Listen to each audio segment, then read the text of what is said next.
Hey everybody, Joseph Rothschild here, aka MBT, and we are back with the top cut of the Reddit Championship Series. I'm excited to wrap this one up, and we have some pretty exciting matches for you today. We've got bearxbear, who has their own YouTube channel you should check out. There will be a link in the description, playing Altergeist versus Jaxel MS, pretty well-known player playing Adamancipator. Now, these are day one Secret Slayers builds, so don't get shocked if you see some eggs, but more shocking than these builds is my co-host. Welcome back to the Quarantinian casting desk, Hardleg Gaming.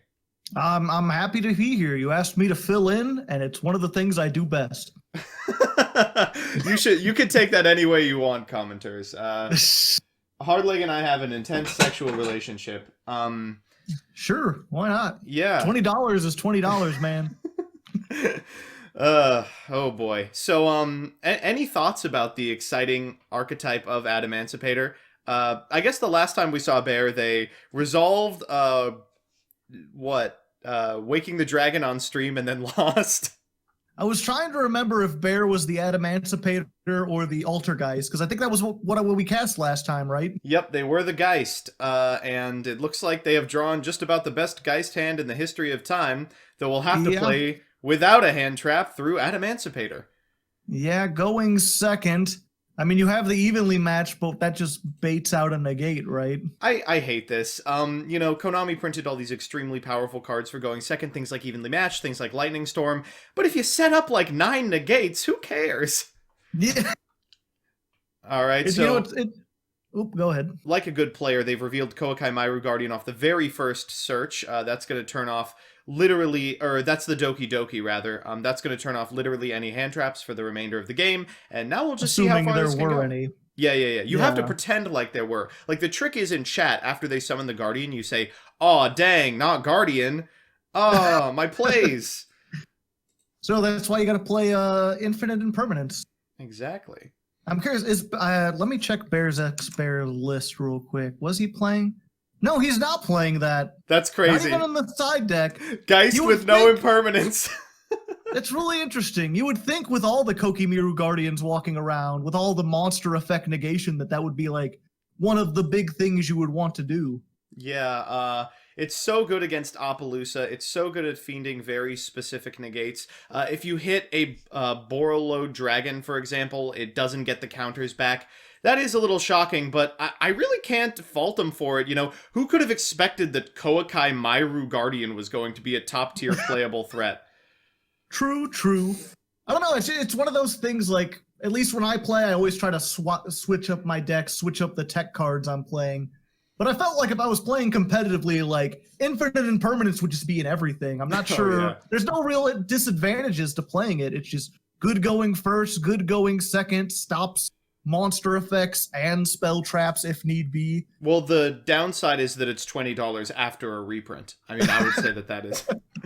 So from here, we're going into Raptide. Raptide, of course, is the one Adamancipator that can summon tuner monsters. We've found an Analyzer. There's an Adamancipator Crystal Leonite as well. Leonite Risen, originally the target of the short print, and everyone was so mad about that before they realized it was completely unplayable in this archetype. Oh, Leonite. Wow. Ooh. Crystal Wing Synchro Dragon, a blast from the past, of course, has been completely eschewed in favor of Borreload Savage in future builds, both because of its Omni-Negate ability, isn't specifically restricted to monster effects, but also because it has a fantastic typing for Union Carrier, card that was not released when this format was out. Also much easier to summon, just in general. Yeah, Synchro plus monster, it doesn't work very often. So here we're going for a second 8. Oh, are we going to see it as well? No, a Draegite. So Draegite is, of course, well known for its ability to bounce all of your opponent's cards, but it's also a spell and trap negate, provided you've got a water monster in the graveyard. They wanted you to play the eggs, for example, but it turns out that Hauka Fibrax fulfills that condition as well. Oh yeah, good point. I was always curious. I never really see people end on Dragite. They're usually like turn 2, make it, bounce everything, attack for game. Yeah, it's just fantastic to go into. After your opponent outs your board, you still have the block dragon searches in hand, and those on their own all but make Dragite. So even if they equalize, you can just go, yeah, really cool. Anyway, I'll bounce 5 cards and attack for 3,000. Good luck. Non-targeting bouncing too. Really cool. Great. Love it. Of course, there's always a chance that they whiff on that, but like all they have to do is find one rock monster. Ooh, so it looks like Bear has found Mystic Mine. If they can get rid of the Dragite specifically, they could just win the game by landing it. That's really curious. You would think they're gonna try it. Yeah, I can't imagine. Yeah, so you bait that out, and then there goes the evenly matched. So from here, you can go in a Formula Synchron from the Crystal Halka-Fibrax as Bear attempts to go into the battle phase, telegraphing the evenly matched, and says, "Yeah, I'll go for it. Here comes the evenly matched," and I mean, that's pretty good. You probably keep the Crystal Wing? Yeah, probably. But again, like... I don't know. Against Altergeist, I think it'd probably be better to have the spell trap negation. Now, I don't think that these deck lists are public, but at this point, you probably know what your opponent's on just by virtue of seeing them around.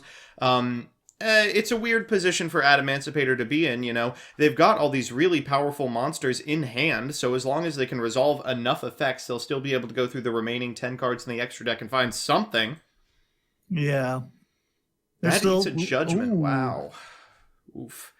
And that kind of sucks. That was the normal summon. You needed it on field to go for the Seeker. Doki Doki just rots in hand. Leonite, this is why people stopped playing the eggs, for example.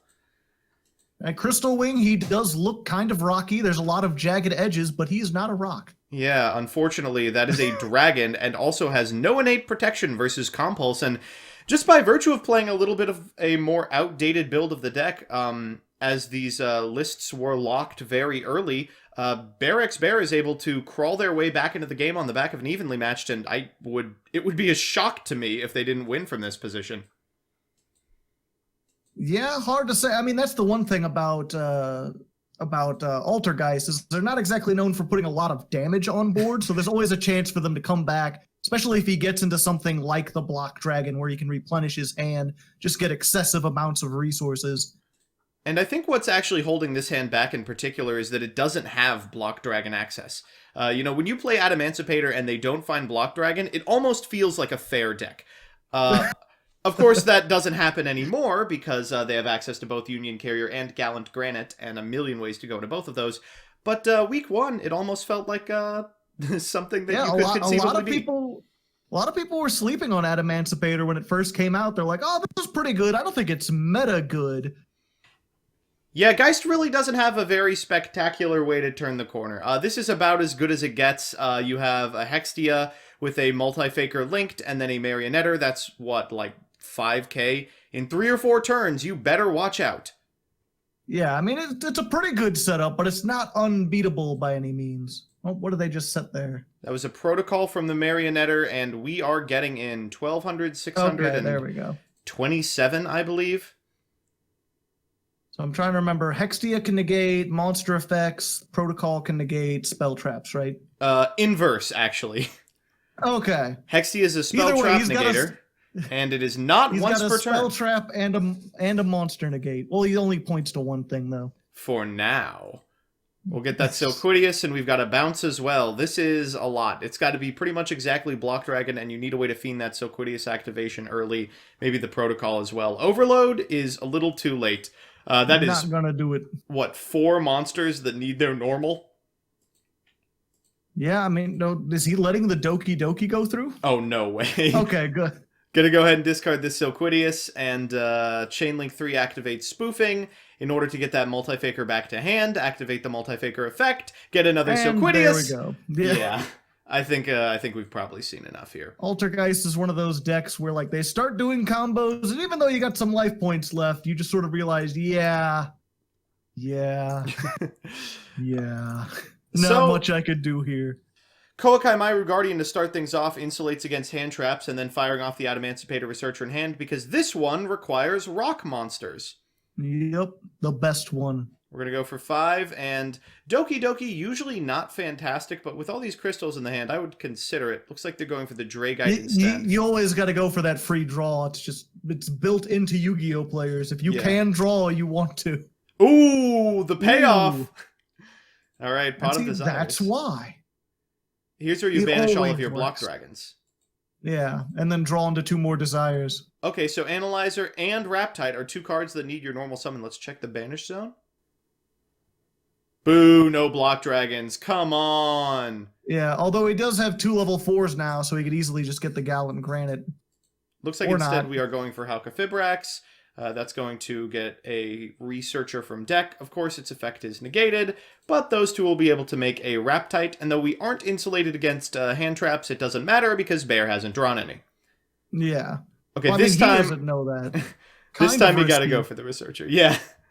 We're hitting Researcher here because, of course, Raptide can hit tuner monsters, unlike every other Adamancipator, and Researcher, ideally, will find something to continue the plays.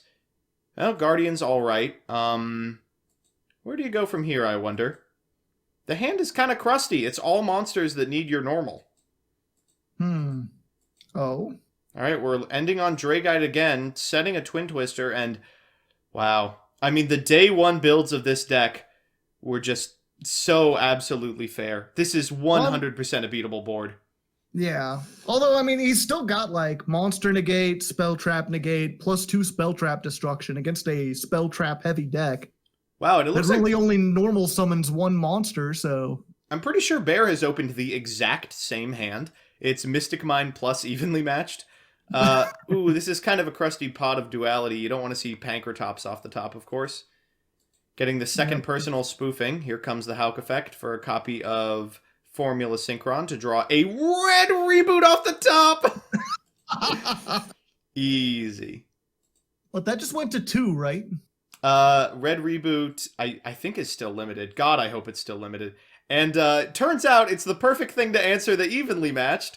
He says, no evenly matched this turn. You can have it next turn when my negate is back up. The Solemn Strike is a little worrying. But with the set copy of Twin Twister, I think we're likely to clean up whatever's happening next. Yeah, especially if he... Okay, yeah, still set 5, but you can get rid of 2 of those. We're going to formula Before here. The end of...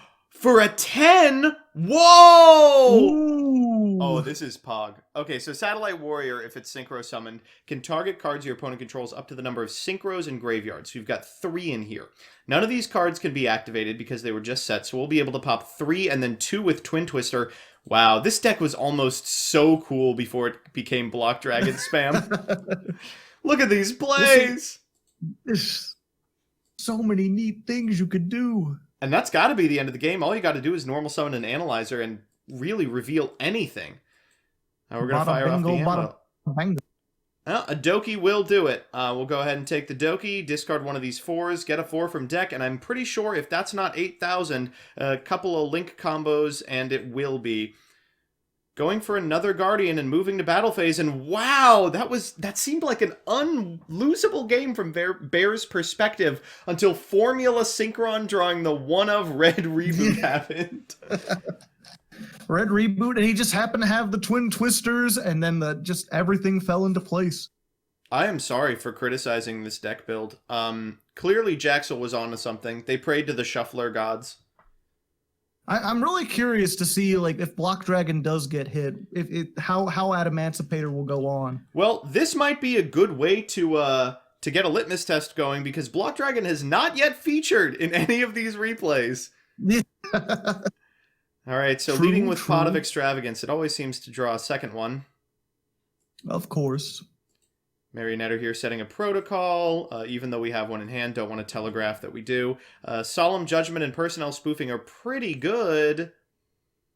And best of luck to Jaxel, this is a lot.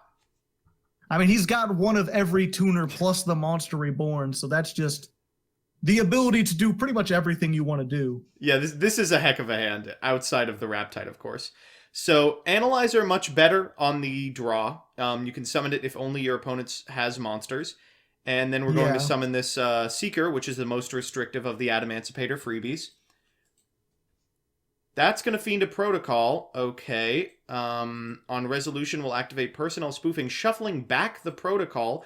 And I think we're likely to see Altergeist Multifaker, followed by a Silquidius. And this is kind of where Adamancipator can falter. If they don't have a rock monster on their side of the field, sometimes they can't extend any further.